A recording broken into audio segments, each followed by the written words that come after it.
Nous, députés nationaux élus du Nord Kivu, réunis en urgence à ce jour, condamnons avec la toute dernière énergie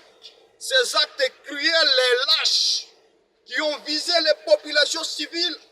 non engagées dans les hostilités et présentons nos condoléances les plus attristées aux familles des victimes et à la nation congolaise en général. Nous tenons à rappeler au Rwanda et au président Paul Kagame que ces actes criminels,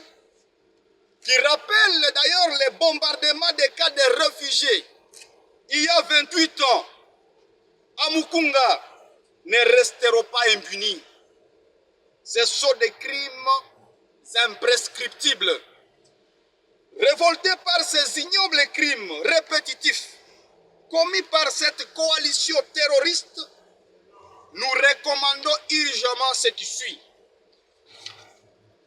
Au gouvernement de la République démocratique du Congo de mobiliser tous les moyens nécessaires pour reconquérir les zones occupées par les agresseurs, de renforcer la sécurité autour et dans les camps des déplacés, de prendre des dispositions utiles pour assurer les funérailles dignes de nos compatriotes tués et la prise en charge adéquate des personnes blessées,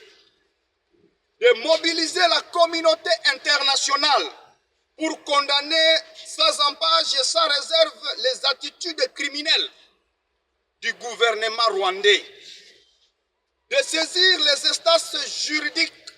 internationales pour poursuivre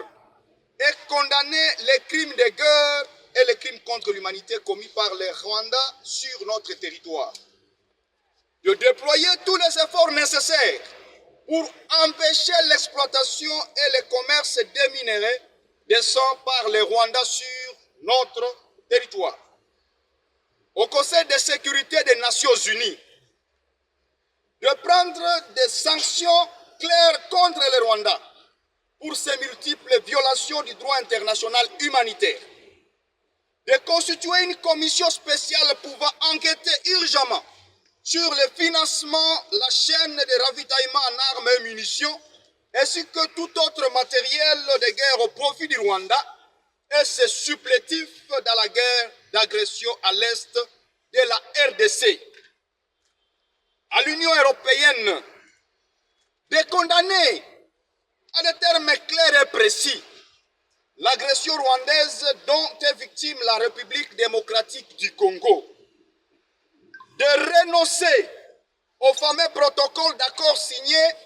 avec les Rwandais dans le cadre d'exploitation des matières premières dont les coltans. Fait à Kinshasa, le 3 mai 2024, les députés élus légitimes du Nord Kivu, dont liste en annexe,